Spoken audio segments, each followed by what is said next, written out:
Okay, picture this. Atlanta, Georgia. It's July 13th, 2004.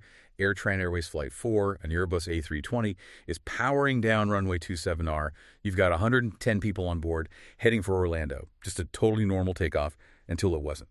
Right as the wheels leave the pavement, the ordinary just shatters. Now, this isn't your typical story about, say, an engine exploding, although parts definitely failed spectacularly. This is our deep dive into how a high-speed separation of a big chunk of an engine happened and the cause. It wasn't some massive mechanical breakdown deep inside. It was, believe it or not, a flaw so subtle it slipped right past all the checks. We're going to unpack how one single forgotten step by a mechanic's basic human fallibility really got magnified by a tricky aspect of the plane's design. It almost compromised the whole flight, forced an emergency return. Yeah, and what's really striking right off the bat is how close the crew came to being completely in the dark, initially anyway.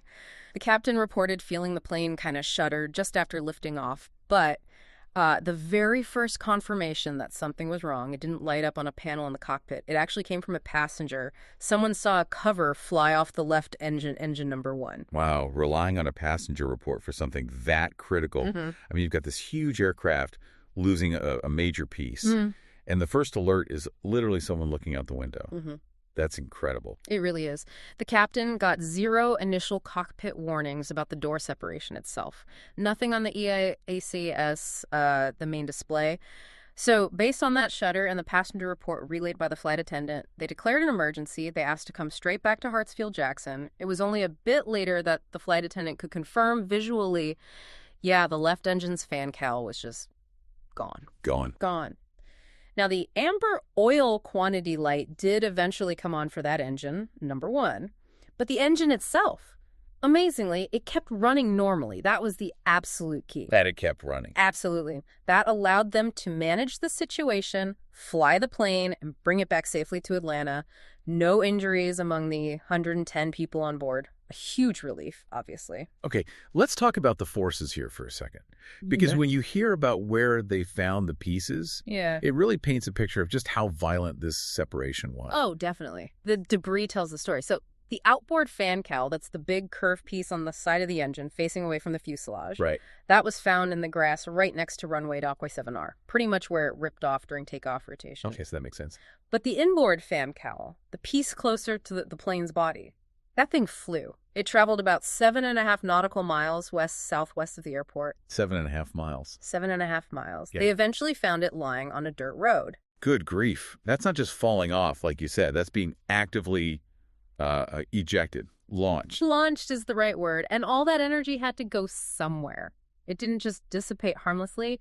What about the damage to the plane itself? Right. What did it hit? Well, the damage was classified as minor, but I'd say it was strategically significant. The force actually bent the engine pylon. The pylon, that's the huge metal structure holding the engine onto the wing, right? Exactly.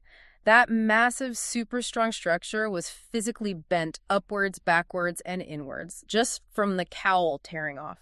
And beyond that structural tweak, the left wing slat, that's one of those movable panels on the front edge of the wing that helps with lift. Mm-hmm, the leading edge device. Yeah. The slat just outboard of the engine got hit. It had about a 12-inch area of dents and actual puncture damage from the flying cowl piece. So they were lucky. Could have been much worse if that hit a control surface or, the main wing box. Extremely lucky. High-speed debris hitting critical structures is a nightmare scenario. Okay, so you see where the parts landed. You see the bent pylon, the damaged slat. The NTSB, the National Transportation Safety Board, they must have known pretty quickly this wasn't like an internal engine explosion. Right. The evidence pointed away from an uncontained engine failure. It screamed structural separation, or maybe something procedural. Something wasn't put together right. And they nailed it down pretty fast. What was the official probable cause? The NTSB's finding was direct and pointed right at the human element. Their probable cause was, and I quote, the failure of company maintenance personnel to secure the nacelle cowl doors. Simple as that. Door not secured. Those 3 words. So let's dig into that failure. What exactly happened during maintenance just before this flight? Okay, so the investigation traced it back to a routine pre-flight check, basically a daily check. A mechanic had opened up the cowl doors on engine number 1, these big curved doors that wrap around the fan section of the engine. Why were they opening them? They were looking into a possible oil leak. Standard procedure. But here's the critical moment. While the mechanic was in the process of closing those doors up, latching them, they got called away to deal with another aircraft, an interruption. The classic interruption scenario happens all the time in complex jobs. Yeah. Breaks the flow, breaks concentration, huge human factors risk. It's textbook. And when this mechanic came back to finish the job on Flight 4's engine, they told the investigators, very honestly, that they could not recall if the doors were actually fully latched and secured. Couldn't recall. Just that momentary lapse, that uncertainty, that was enough. That was the setup, that tiny window of uncertainty, that failure to consciously confirm, yes, these latches are secure. That's what propagated through the system. And the really alarming thing, as you mentioned, is that this exact type of lapse wasn't some bizarre 1 in a million event for this kind of aircraft door. You found data showing a pattern, right, from Canada's TSB.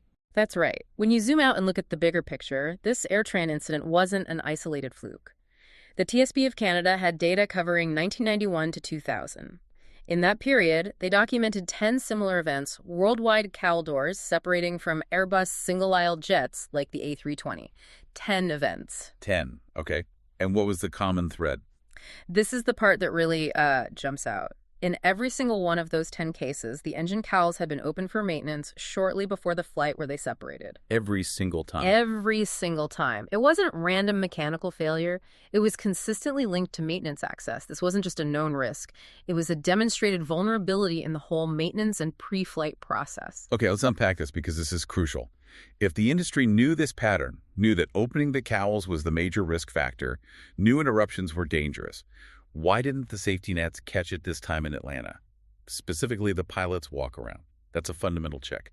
Why didn't the captain spot the unlatched cowl? And that gets us right to the heart of the problem, where human factors meet engineering design. It's a paradox, right? You have an experienced captain doing a required visual inspection, looking directly at that engine, and he reported seeing no irregularities? How is that possible if these big cowl doors weren't even latched? Exactly. What's the trick? Well, the NTSB wanted to know the same thing. So after the incident, they used the undamaged number 2 engine on the same aircraft to figure it out.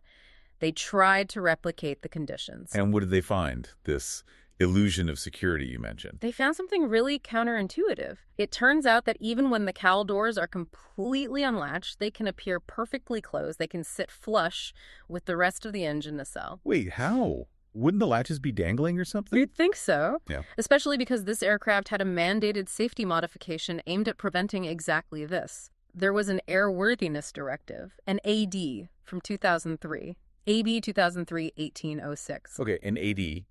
That's a legally required fix. What was it supposed to do?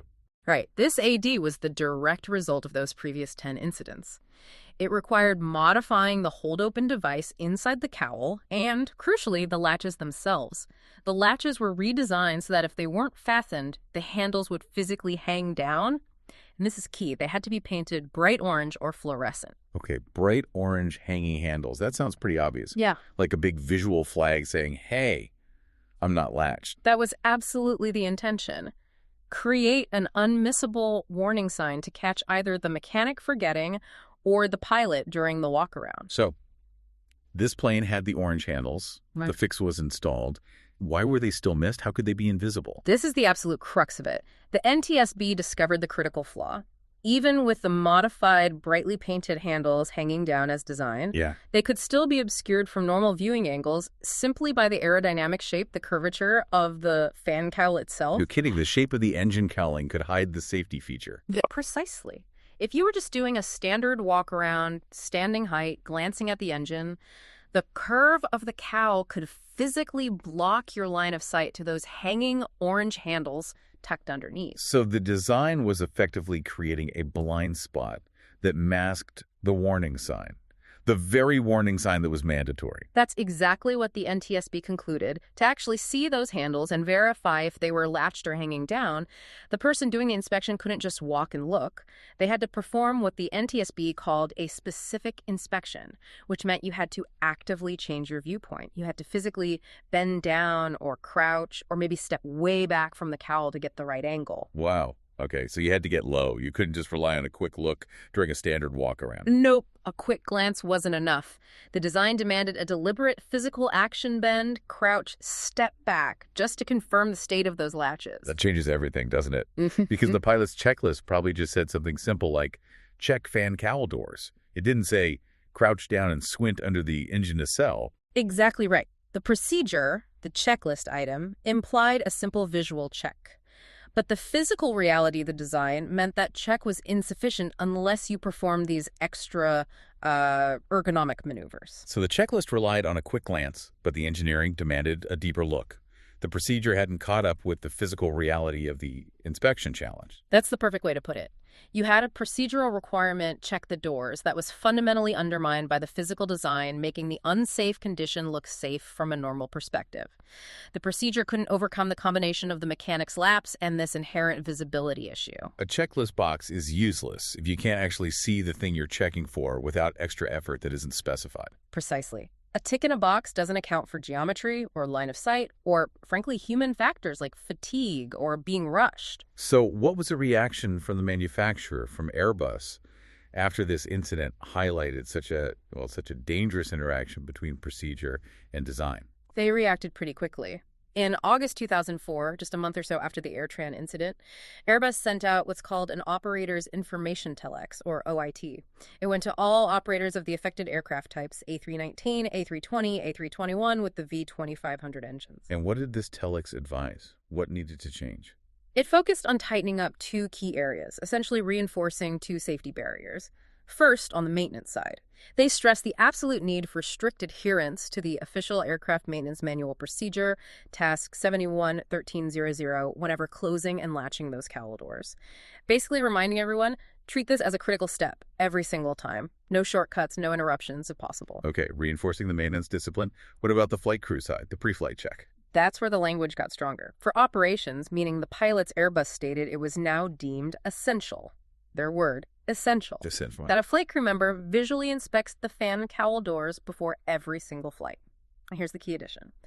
They must ensure the doors are closed and delatched. Not just looking closed, but confirmed as latched.